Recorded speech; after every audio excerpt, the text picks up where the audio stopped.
Okay, hello everyone. This is my very first video edition of Lipgloss and Lace.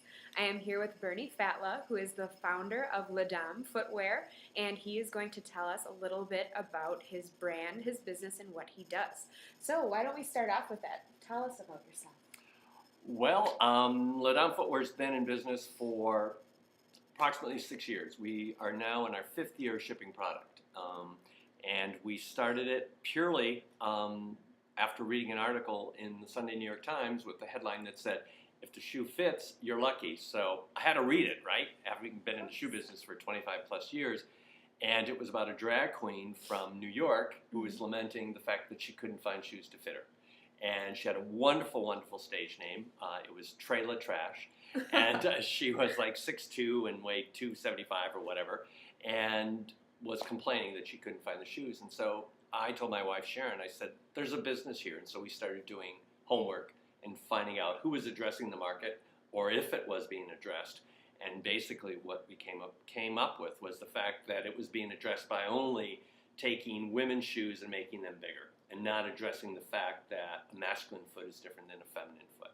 So we then did homework and research, and we did focus groups across the country. As of November 11th of this last year, we just started our 5th year of shipping shoes, and we are distributed on websites around the country as well as in brick and mortar stores around the country. We just recently, which I'm really excited about, opened up a store in Moscow. So in beautiful downtown Moscow, the store has been in business for 7 years, and it's started by transgender and run by transgenders, and they contacted us and said, we'd like your shoes. Could you ship them to us? So we're now in Moscow, and we're working with someone in Cape Town because they're looking at perhaps opening a store in Cape Town to carry our product. And we had a query recently from Tokyo. We've shipped shoes to Tokyo, but now the guy there who has a distribution, a business that he's developed to distribute shoes to the transgender, wants to have more of our shoes because he thinks he can sell it to the transgender community in Tokyo. And we love to have brick and mortar stores because I think our customers like to come in and really try on the shoes, although Sure. The internet business is very good. I mean, there are people who strictly sell our shoes on the internet. Right. And so it's good. And the nice thing is we've developed the product so that we've never tried to cheapen it. We've always said, gee, this buckle is going to cost us an extra quarter, but it looks better. It's nicer looking. We use YKK zippers, which are the best zippers. Of course. Standard. It's standard to use versus Chinese zippers. We use American leathers. We don't use Chinese leathers. We use cow suede versus pig suede. Cow suede has, if you like suede, it has just a smoother look to it. Okay. Pig suede is, well, it's pig suede. It's just not as nice. Okay. So we try to do all of those things, and I firmly believe that when the customers open up our box, I want them to look at it and say, wow, this is really a nice shoe. So Ladam has been around about 5-6 years and is already global. That's great. Sounds like you put a lot of work into it. We have, and it's fun, but it's, when you do something that you like doing, it's not really work, as you well know. I mean, you get excited and you get energized, and it's like, okay. And then, of course, when you get comments from customers who call and say, gee, I just got a pair of your shoes and they're great, I love them, I can't wait. That, it sort of like makes you feel good. Okay, one thing that I've heard of your shoes from is RuPaul's Drag Race. Can you tell me a little bit about your role with that? Yes, we were contacted by them probably 3 years ago for an episode, one of their show's seasons. I believe it was season 2. I believe. I've forgotten it now. And so we supplied shoes for that show, and then for the following season. And then we also supplied shoes for the first season of Drag University, RuPaul's Drag University. Okay. So that gave us some exposure. It's always difficult to gauge what that brings because you get the exposure. The shoes were on the set. We got to meet some additional people, some other producers and stuff through that. So it's a good connection. It certainly doesn't hurt. So we have ads out in the marketplace that state as seen on RuPaul's Drag Race, which is pretty cool. Yeah, that can't hurt. It can't hurt. Absolutely, absolutely. And then we're in the process. There's another show that we just supplied this fall, and it will be, we can't talk about once it opens, then we can talk about it. Sure. But there's another show with with some cross dressers in it, and our shoes are in there too. And they contacted us, so that's sort of exciting. It's always a little bit of a news, a little bit of tagline that just gives us more and more credibility all the time. So Okay. that's important for us too. Okay, and speaking of credibility, I'm sure another thing that's helping you out is the charity work you do. Do you want to talk about that at all? Oh, absolutely, yes. We are closely associated with Walk a Mile in Her Shoes, which is a part of Venture Humanity out of California.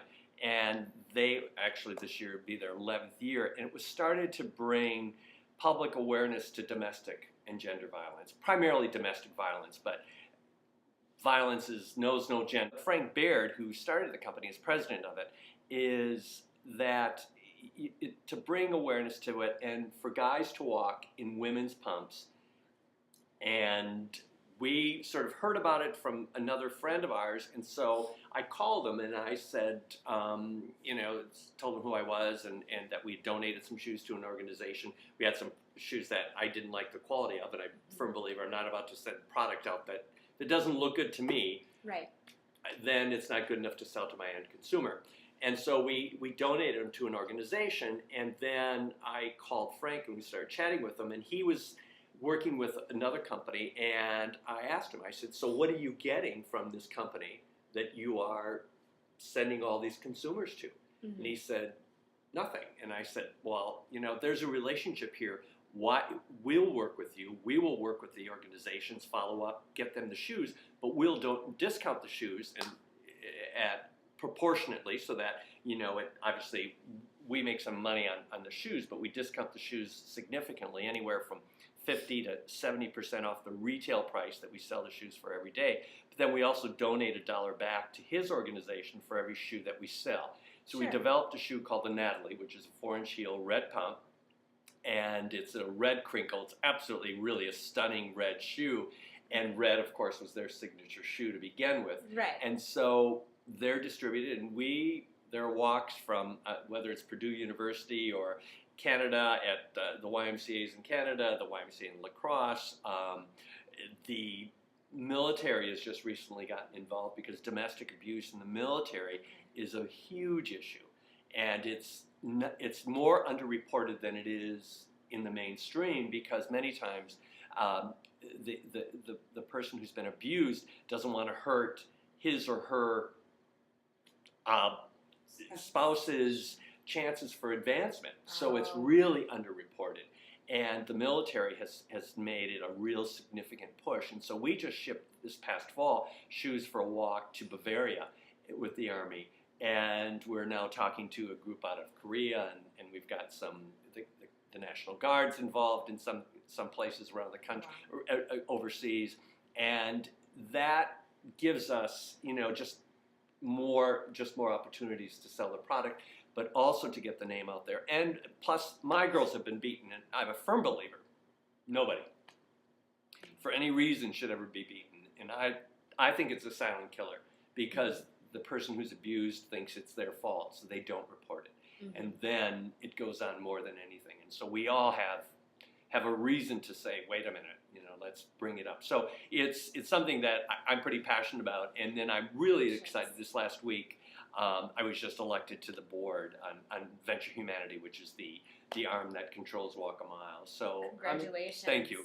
I'm proud of that because it's something that we've worked long and hard at because it's something that is important to me.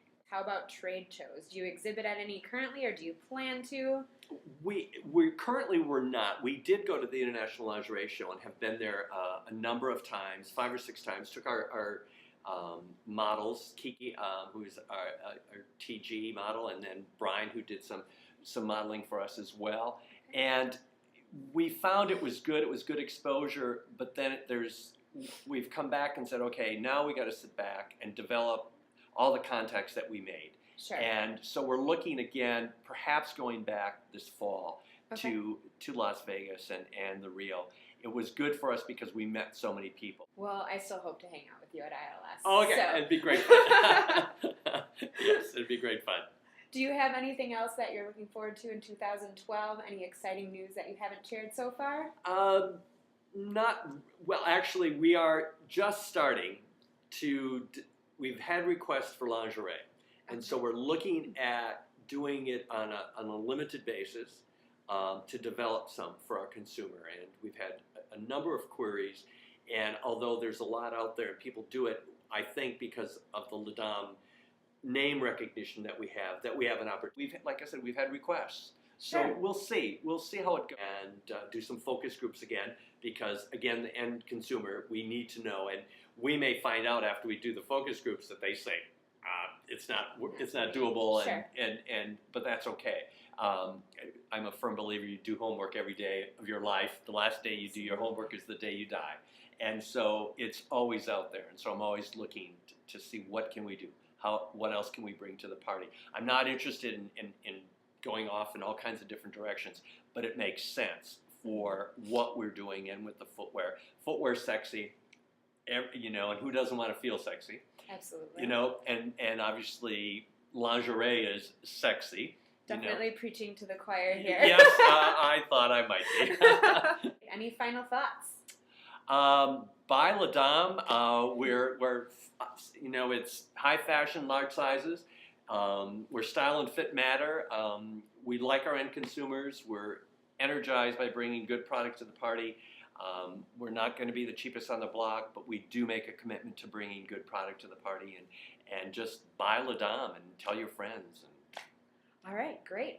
Well, that concludes our interview for my Lipgloss and Lace premiere video article for McPete Sez, of course, and hopefully this will not be the last of its kind. Thank you so much, Bernie, for your time. Thank you, Mandy. Appreciate it. Nice to see you.